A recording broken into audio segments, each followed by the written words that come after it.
Hello everyone and welcome back to the Abundant Automation series. So we left off in the middle of our first great war against the biter. It seems like we rejoined during the first great eastern biter migration. So it seems up there, I hope you can see it in the recording, they're moving on the base in great numbers. Let's see how they fare against this turret nest. There you go. No bother at all. And for them to be even less of a bother, we're just gonna go ahead and destroy their homes. So, hello. Nope, not with a shotgun. With a good old submachine rifle. We'll wave our gun around a bit.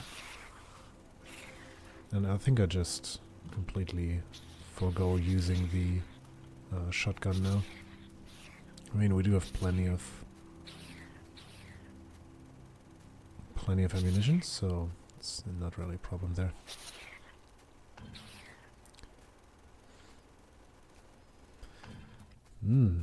So I also was talking about robots and the extent of me using robots in this campaign, and I'll definitely use them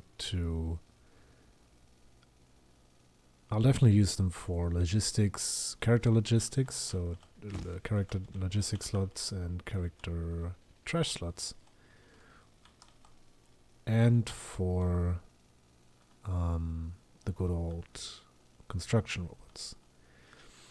The question is rather how far do I want to take it with logistics robots in actual production chains?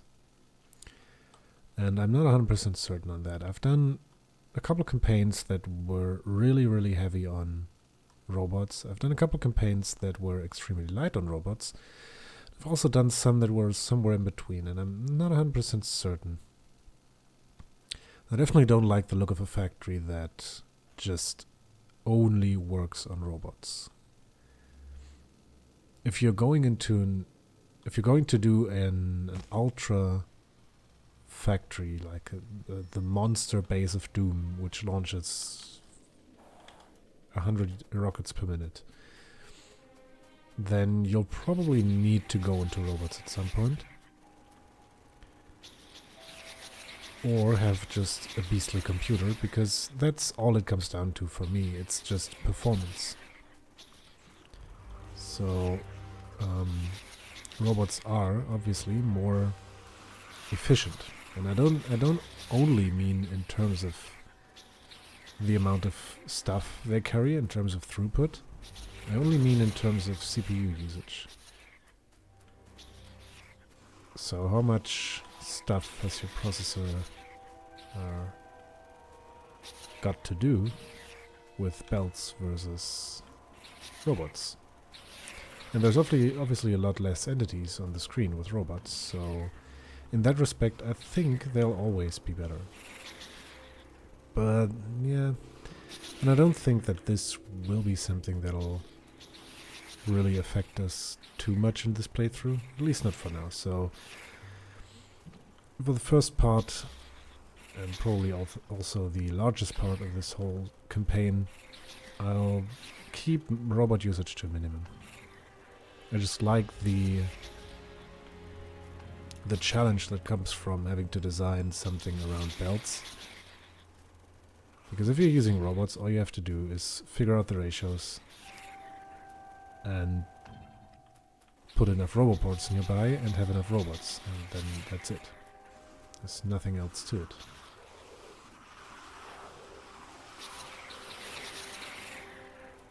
And that's really a lot of the game missing. So yeah, that's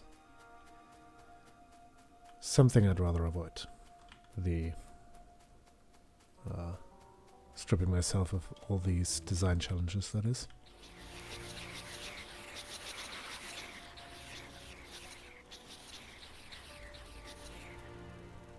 Then again, you might argue that for most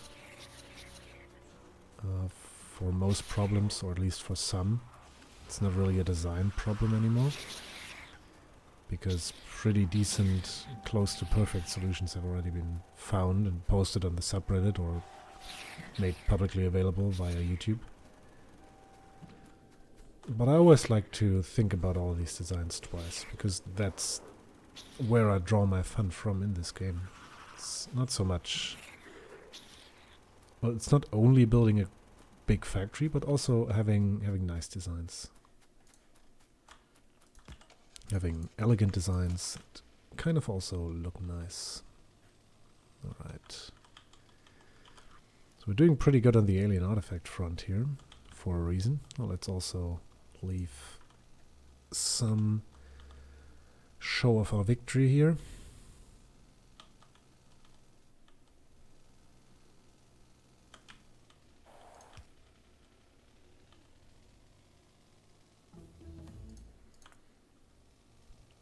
Get our good old blueprints on the go.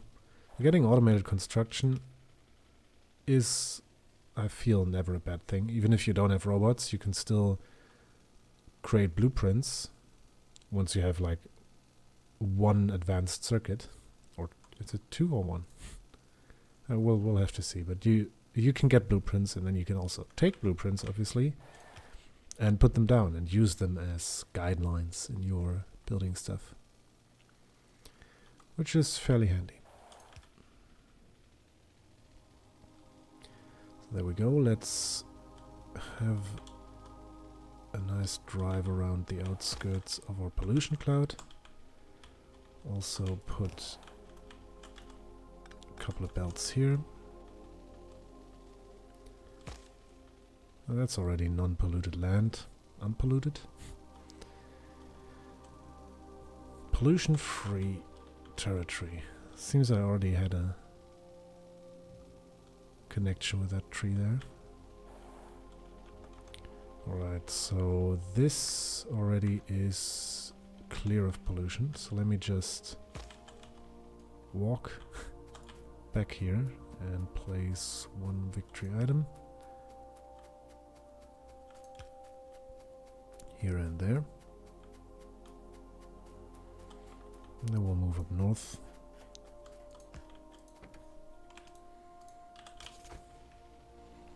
And in case you're wondering how I bring up this the checkerboard, the grid lines that you normally have if you pause the game while having the game running, it's just under the debug options. So if you go to F4 and then you have your basic options, which are activated by pressing F5, you can then check show target.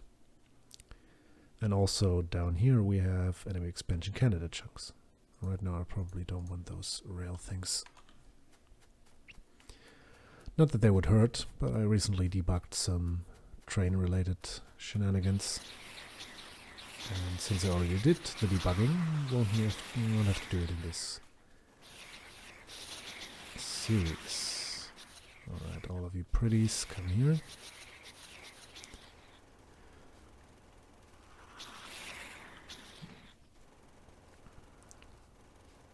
There's another set of worms up there.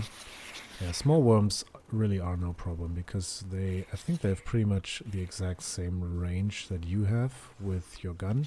So you'll always be able to shoot them if they can shoot you. But medium, I don't know about medium actually, but big biters, big worms most certainly are able to outrange you. And that's not really a problem if there's only one of them, but of course if there's multiple of them, you can only shoot one at once, and they can all take a shot at you. Alright.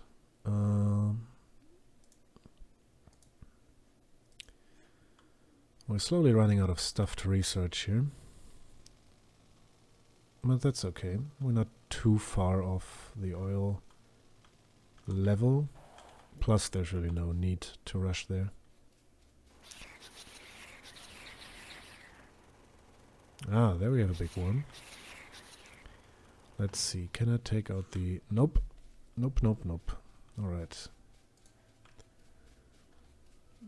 Let's try our hand at this. Let's Get you in the mix.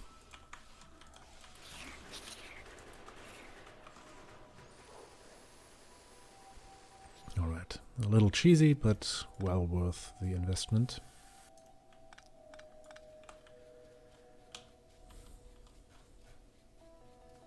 Alright, getting up here. Probably best to use our car again in the wide open desert of the north. Alright, there's a nice iron deposit up here, which I quite like, since we are essentially, well, besides clearing out battle bases, we're also on the lookout for resources. Yeah, at this point I'm just grabbing random tech. I wanna have it all researched anyway.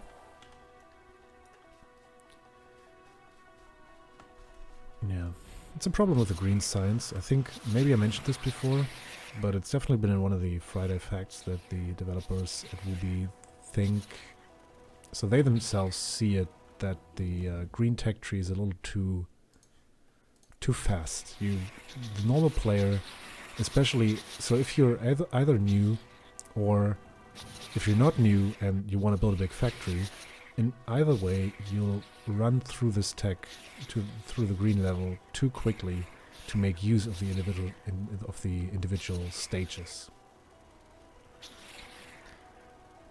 So what I mean is, more often than not, you'll have like oil processing, all the techs of oil processing, all the techs of robotics, and half the techs of modules, and all the military tech done before you even finished working on your oil setup. And it's not really a big issue, but it's something that's a little counterintuitive. And they definitely want to make it so that the whole research is a little more spread out, and the research curve, or the acquisition curve, if you want to call it that, is a little more evenly spread out across the game.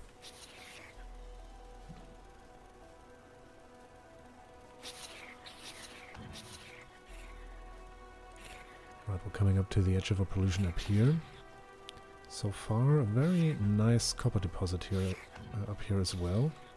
So that already gives me somewhat of a hint as to where to place the next.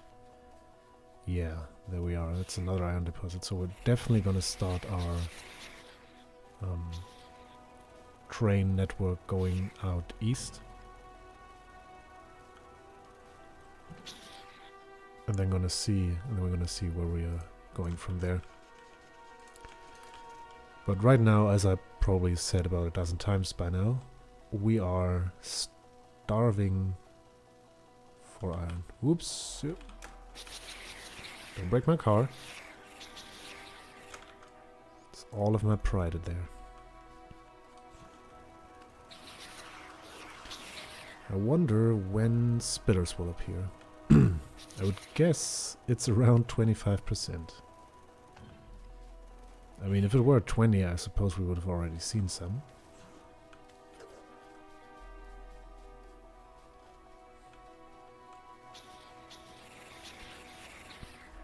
So I'm going to clear out that one base up there. And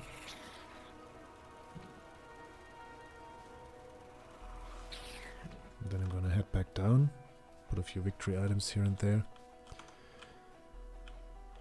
And then we should be fine. I mean, there could come an expansion in from there. But well. But well is what I say. Let's get lasers.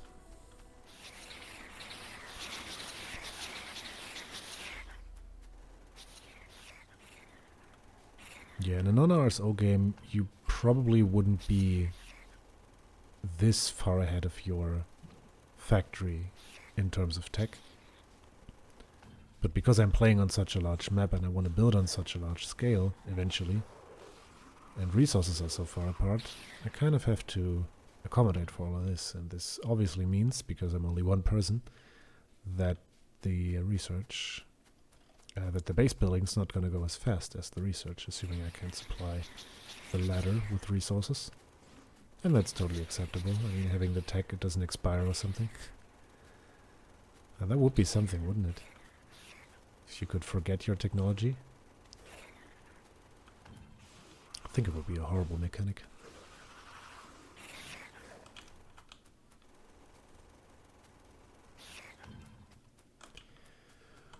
Alright, now part of this is from the base down there. So let's just put 2 victory items in here.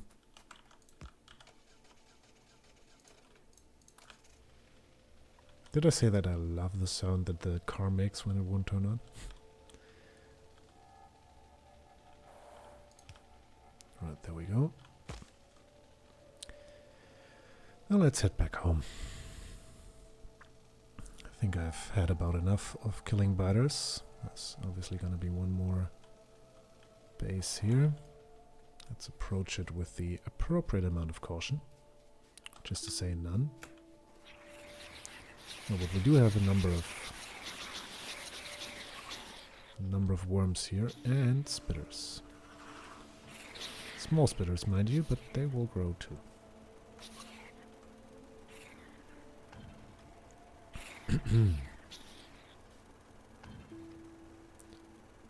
So let's try. Well, what did we bring the nades for anyway? Let's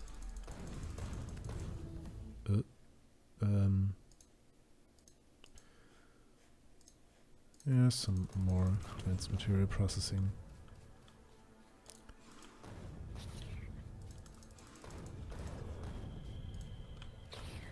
It's probably enough. Just do the rest, guns blazing. Alright, there we are. Ah, what a relief.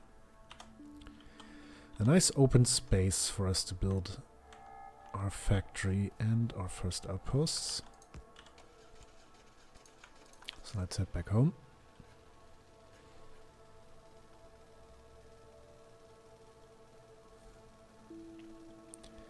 So yeah, looking at the way things are right now, we have ample supply of iron and copper in the northeast. We have some stone here in the southeast.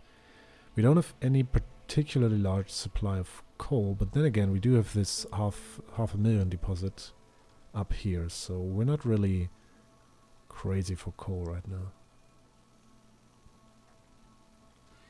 I'm gonna leave all of these bases here so that I don't completely expose myself. So our pollution is gonna be growing over the next few episodes, and I don't want to be caught off guard by any eventual biter attacks. Alright, and then we have oil in the west. Didn't uncover any oil in the desert, which is a shame. There's more oil down here. But alright, so this is what we could do. We could, for the beginning, have 2 separate train networks. We could have an oil unloading station somewhere here, and then just go looking for oil in the west, generally.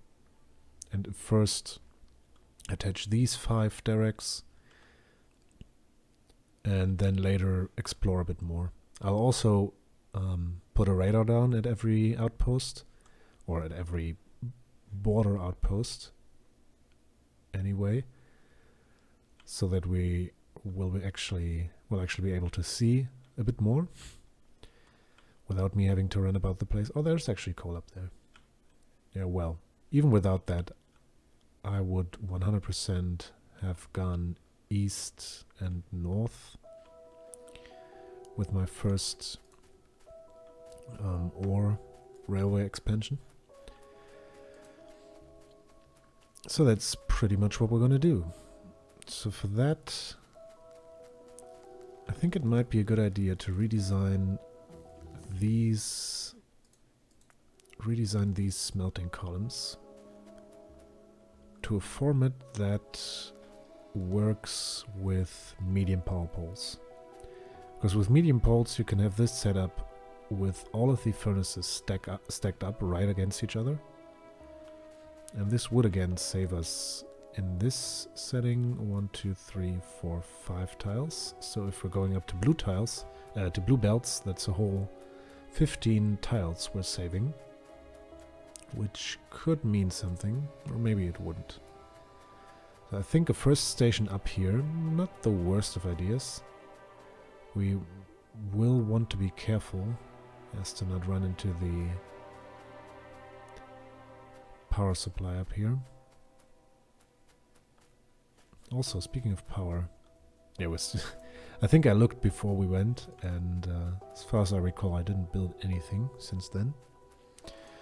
So yeah, I'm gonna have a little thought about all the rail-related stuff, and end the episode on that note. So as always, thanks a lot for watching. I hope you enjoyed the video. I have been Described, and I shall see you soon.